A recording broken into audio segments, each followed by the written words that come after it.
Howdy folks, and welcome back to Warhammer Necromunda Skirmish, or Necromunda Warhammer Skirmish. I can't remember which one it is. Anyway, it's pre-order date this Saturday coming for the new Necromunda. Necromunda 2026, or Necromunda Warhammer Skirmish, whatever you want to call it anyway. We've got some juicy news on the Warhammer community. First of all, though, apologies that I haven't done any Necromunda content for a while. I've been aching to get something out, but I don't have any of the new stuff in my hands, and all I've got to go on so far is this article. So let's go and have a look at the Warhammer community article entitled Necromunda Rules Changes in the New Edition. Now, it's been a couple of days since this dropped, and I've managed to talk to members of the Necromunda community, yourselves, and in my Discord as well. So if you aren't in the Discord, make sure to jump in there as well. But in case you've been living under a rock, Necromunda is about to go under its biggest overhaul in nearly 10 years. So we've had 9 years of Necromunda in its current rule set, pretty much, give or take, and it has become a bit of a bloated mess to a lot of people. I love it. Most people love it who play Necromunda.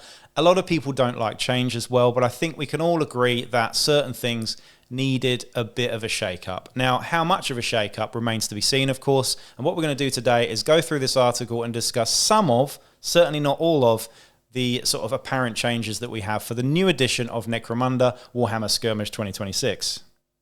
A new edition of Necromunda is on the way, and it brings with it a host of rules changes. Today, we're looking at some of the biggest and how they'll affect your Underhive gang warfare. The release of Necromunda Warhammer Necromunda Skirmish brings together over 9 years of updates and enhancements into a cleaner and more intuitive system that smooths out the gameplay experience while losing none of the narrative excitement and campaign content that you love.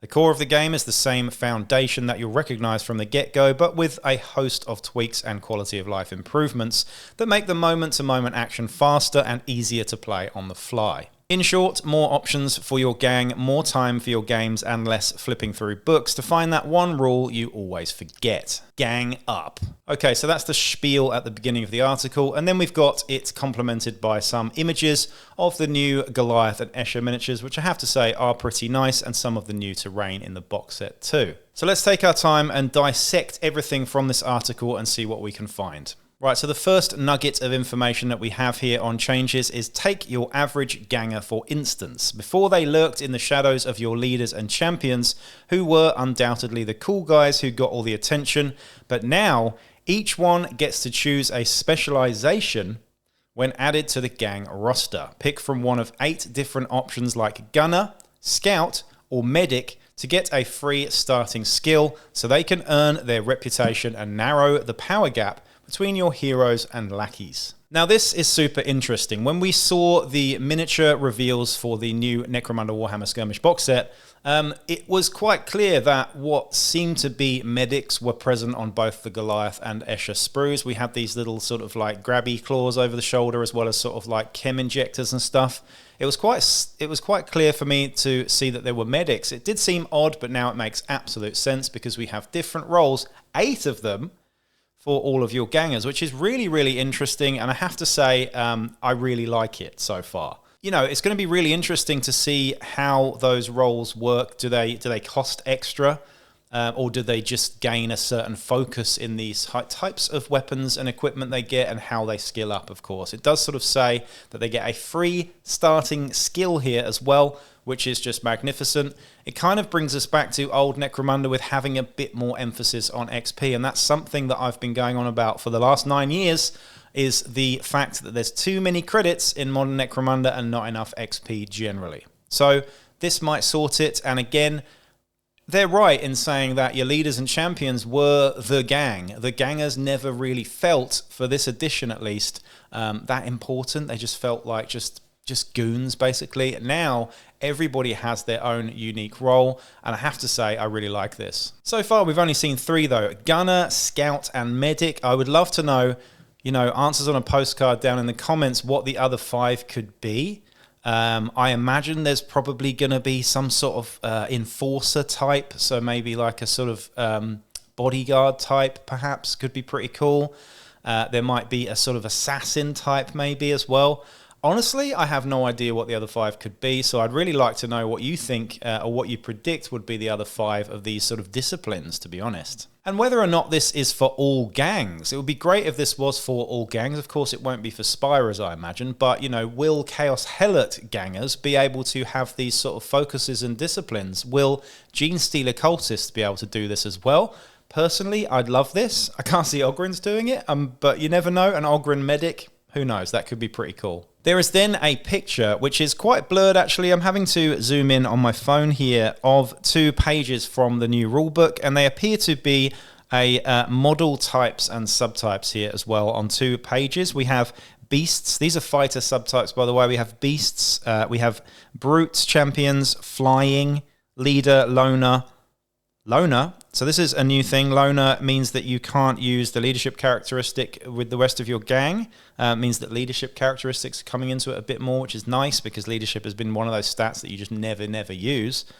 We've got gangers here as well. If during the post-cycle sequence a ganger should reach at least 37 XP, they are promoted to a champion. After rolling to determine an advancement, they replace the ganger subtype with the champion subtype, keeping all their other existing subtypes. From that point onwards, they are treated as a champion of the appropriate gang. This does not cause them to change their fighter entry. If an Escher gang sister becomes promoted to a champion, she remains an Escher gang sister. She does not become an Escher death maiden or an Escher matriarch. Very interesting. Most of this is the same. There is, however, a new little table here which might give us some information on some core rules changes here as well.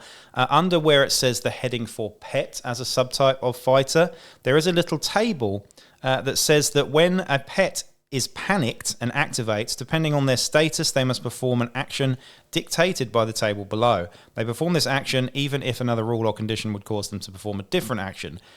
But here we go. Status, if they are ready, they make a dash action. So we know what ready is, but we certainly don't know what a dash is. Is it a move?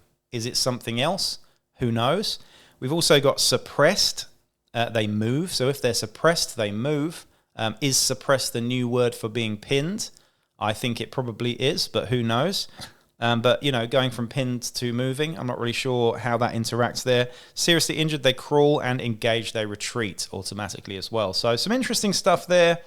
I imagine suppressed probably means pinned, but I think it will probably act quite differently to what we know and love about being pinned. All right, so let's move on to the next little nugget of information here. You can also pick as many brutes and hangers-on as you want, as long as they don't outnumber the non-brutes and hangers-on in your gang. So go wild and recruit the weird and wonderful cast of characters that make up Necromunda. Sure, they won't pitch in to do post-cycle actions, but that's not what you're paying them for. So this is huge. Rep appears to have been gone so far, at least. It hasn't been mentioned, and it now means that you can have, I don't know, 6 gangers and 6 ambots in a starting gang.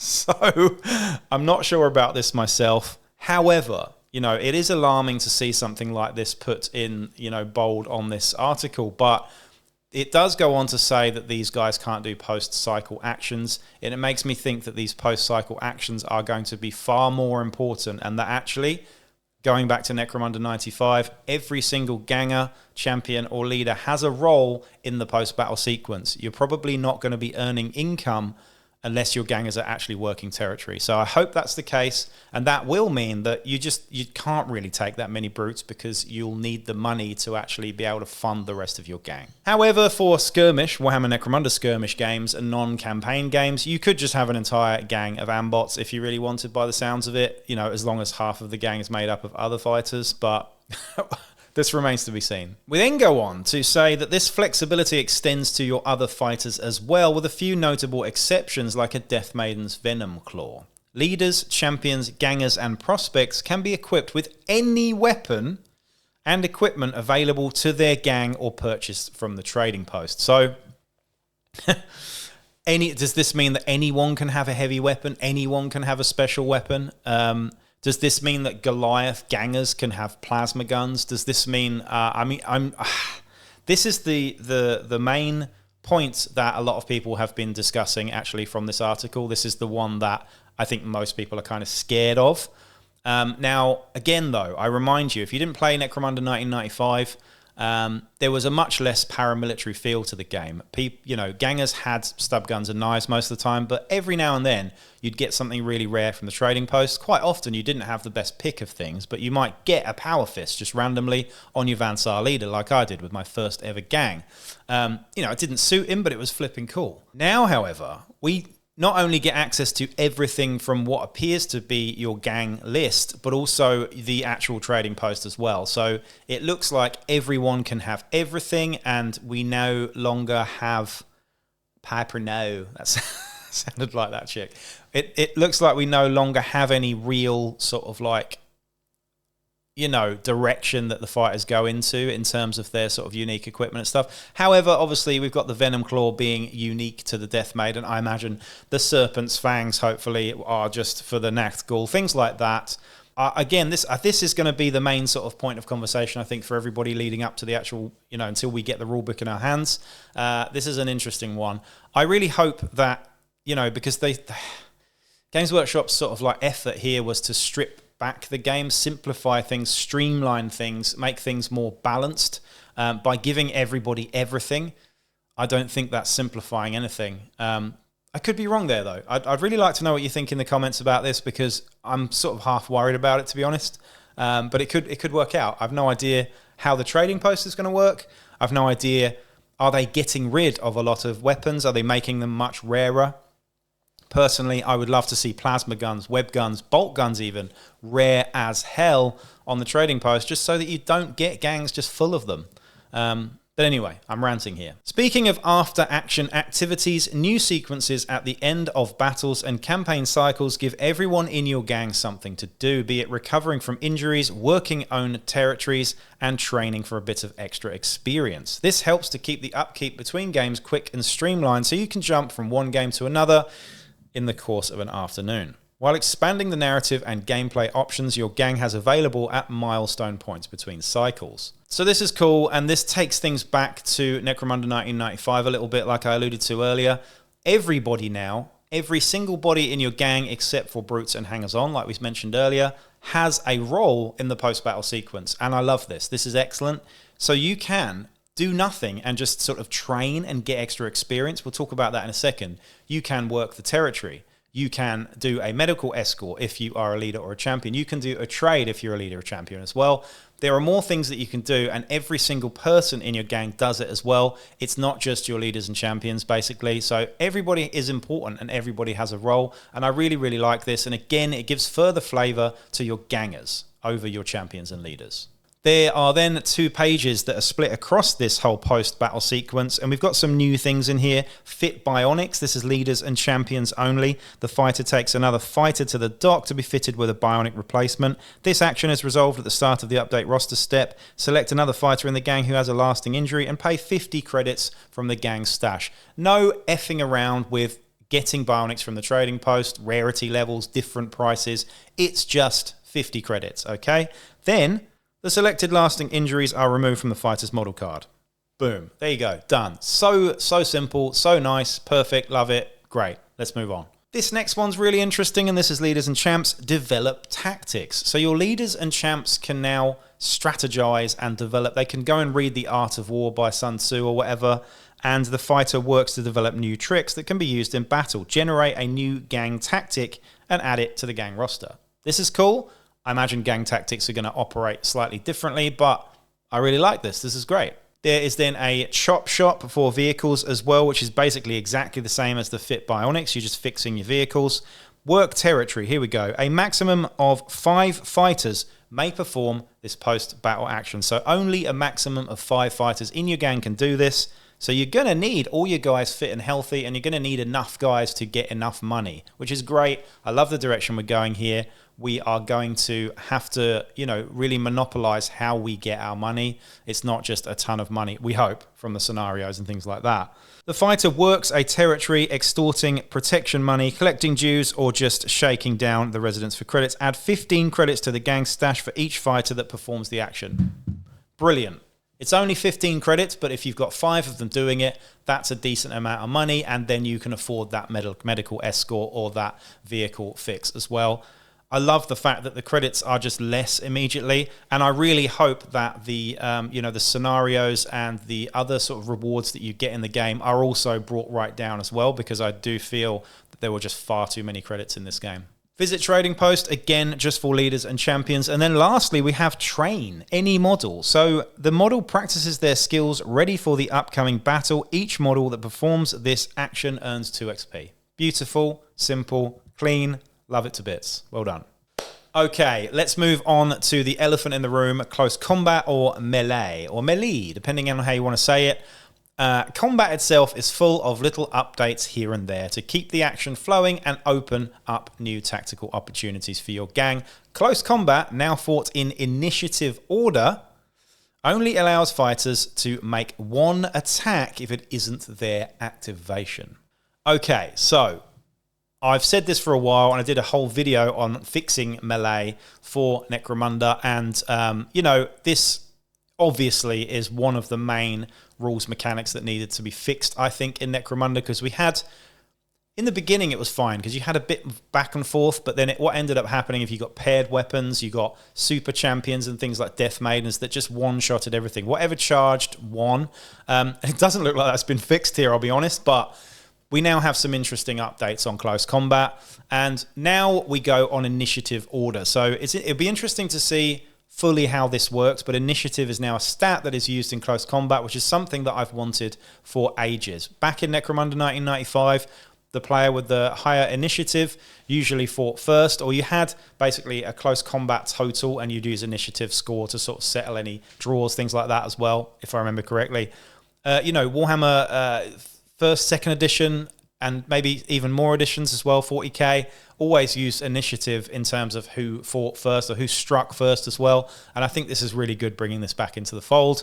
It's not just for spring up only now. But interesting that any fighter who's not activating only gets 1 attack back. So if you are a stimmer and you get charged by a Juve, that Juve gets to hit you properly, and if you survive, which you probably will, you get to hit back once, and that is it, just once. I like that. It's cool. But again, it doesn't give the lower down fighters much of a chance either. But I guess if it's flatly for everybody, then great. There's just less dice involved, and I think this is a good move. So powerful brutes can succumb to weight of numbers if you're not careful. Interesting. Let's hope that you can actually charge a ton of bone pickers into an ambot and just start stabbing and shivving the guy without sort of him hitting back each time. Anyway, remains to be seen at the moment. Next up, we've got only guns that shoot a ton of rounds or are prone to malfunction need a firepower dice roll, while bottle checks test against the highest leadership on the field rather than making cool checks for every individual ganger. 2 big changes there. We noticed when we saw this, this edition announced, Necromunda Warhammer Skirmish Necromunda Warhammer. We saw that the firepower dice were included in the box set. They are, and that's fine, and we've still got them. However, it's only for stuff that has rapid fire by the looks of it. Only guns that shoot a ton of rounds or are prone to malfunction, so unstable, I'd imagine, as well, have the rapid fire dice. So that's really interesting. It means that you're not rolling it with las guns anymore. Interesting. Do they still run out of ammo? Who knows? Maybe we don't run out of ammo on stuff. Not sure how I feel about that. I do really like the way that we use ammo and stuff, but I have to admit it can be quite laborious when you're just putting down and picking up tokens constantly and doing ammo checks here and there. Maybe streamlining that is a good thing. And then next up, it's bottle checks. So bottle checks now test against the highest leadership on the field, so is going to nearly always be your leader, right, on the field, rather than making cool checks for everyone. So no longer is your leader legging it with a bad roll and your Juve sticking around with the boxcars. Now everybody rolls at the same time, and I imagine they all flee at once just to make the game quicker. I personally really like the storytelling of the former method. I played a game, I play a lot of games of Necromunda, and the amount of times that you are winning, but then you fail your bottle check just by bad luck, and then your guys start retreating, and then the other gang starts gaining ascendancy. I like the storytelling in that, and I think it's quite cool having a bottle off to see who actually eventually wins the scenario. But, you know, at the same time, it does take a long time, and it does mean that games are generally quite a bit longer. So let's see how this plays out. The next thing, again, is huge here. Taking a burst of lasgun fire and wondering what kind of armor you have on. No worries. Everyone has a save characteristic as part of their profile now, which is modified up and down by factors like cover and extra equipment. You lose none of the flavor of your fighter's individual equipment choices, but it's quicker and easier to reference. So this is interesting. Now every fighter has a baked-in armor save. I imagine that armor save is going to be a 6+ most of the time. Maybe enforcers and squats get a 5+. Who knows? We get to see this at some point soon. I quite like this personally. I don't like, you know, the spam of ablative armor, the spam of undersuits and mesh armor. It is boring, quite frankly, and everybody had too much armor for a bunch of, you know, gangers. I just, you know, they're not wearing lots of armor on the models, so fair enough. But it's interesting that the armor save is modified by cover, just like it is already with blast templates and stuff. We have armor save being modified by cover there as well, but it looks like now, instead of having cover, you know, work with ballistic skill and make it harder to hit, you probably are now going to just roll to hit off your ballistic skill, and then the armor save is factored in to the cover as opposed to the hit roll. So I quite like this. It's just a slightly different way of doing things, but I quite like it. So next up, we have our Escher Gang Sister fighter profile. The Escher Gang Sister is now 40 credits, and they have a movement 5, weapon skill 4, ballistic skill 4+, strength and toughness 3, wounds 1, initiative 4, attacks 1, and save 6+ as well. We then have the 4 mental stats on a slightly lower thing here with a 6+ across the board for all of those things. So we still have the same stats. The only thing that's different is the save on there as well. Everything else, though, is, the initiative, interestingly, is a 4, and it doesn't say 4+ next to it. So maybe you're rolling under initiative now instead of over initiative. That could be a thing. And it looks like, the mental stats are still the same. Are you still rolling 2d6 on these? I'm not really sure at this point. We'll have to wait and see. The interesting thing here, though, is that we now have sort of keywords. So this is like a data sheet for 40k. We now have keywords, ganger, specialist. Fair enough. Absolutely fine. It makes things more simple and streamlined. The best thing, though, is that we have starting XP. 13 starting XP for a ganger. So it means that your gangers start with a little bit of flavor. Maybe you can, give them, it looks like you can give them a skill from the off using that XP, which is just brilliant. I really, really like that. Next to her, we have the profile for a lasgun as well. A basic lasgun, short range, 16 inches, long range, 24 inches. So the short range has changed from 18 to 16, by the way, for those who might not have noticed. It's still strength 3. There's no AP on it, which I imagine is the same thing. But then we have L.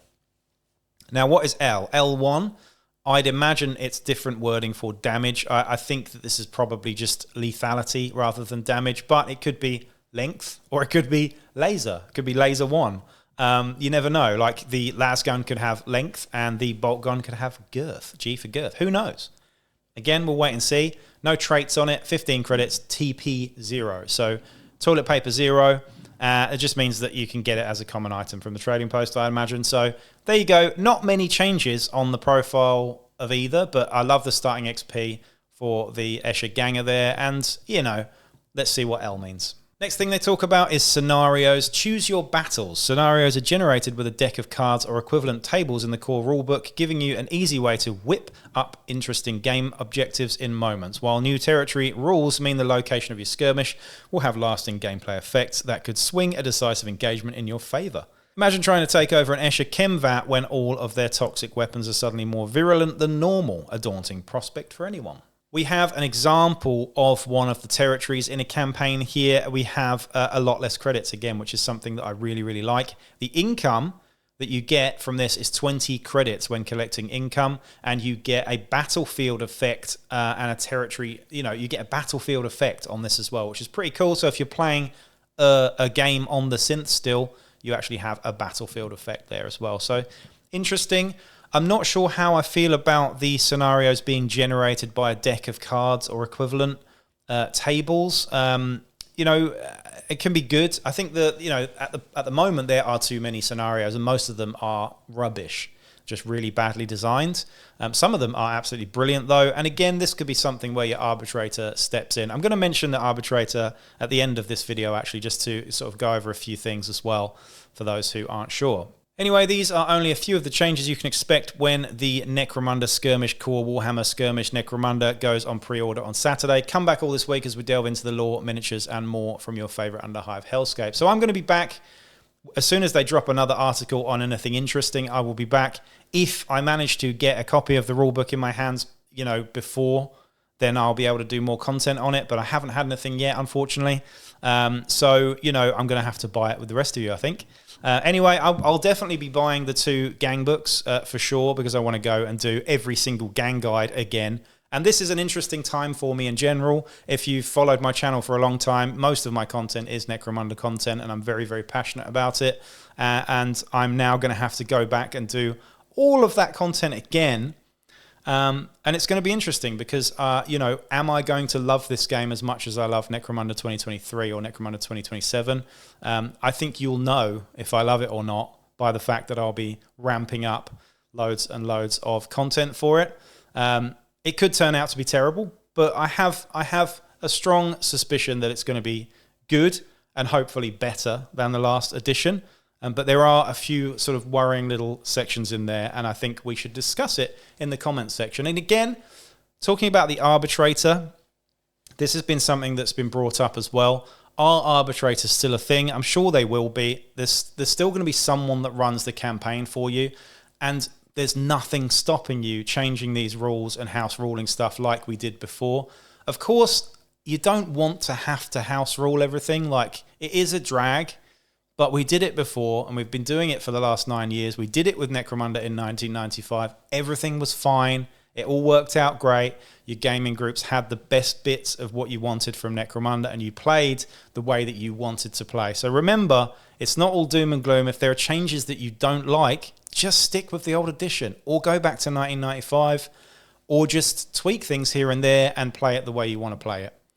Okay, anyway, that's it for now. I will be back with another video super soon, because I imagine things will be coming thick and fast from now on. Thanks for watching this video. Join the Discord, join the Patreon, and just, you know, hit the like, share, subscribe buttons on here as well. And stay tuned for much, much more. Peace out.